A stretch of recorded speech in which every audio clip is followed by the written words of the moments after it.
पहिले के भइल कमी के बदला सधावत होई। टोला मोहल्ला सब लाल भइल बा, सब कर बाजत गाल भइल बा, उछाल भइल बा हो सवाल भइल बा। अरे ननदो के मैटर बवाल भइल बा, उछाल भइल बा हो सवाल भइल बा। अरे ननदो के मैटर बवाल भइल बा।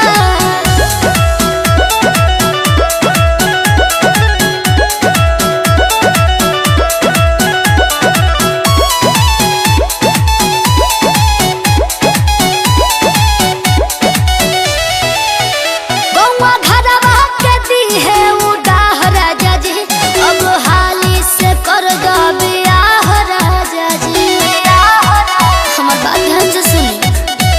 गौवा घरवा के दी है उडाह राजा जी, अब हाली से कर दो बियाह राजा जी। যদি কहिले होई ओइसन तो सही कहतन गर्दन कटइबे करी।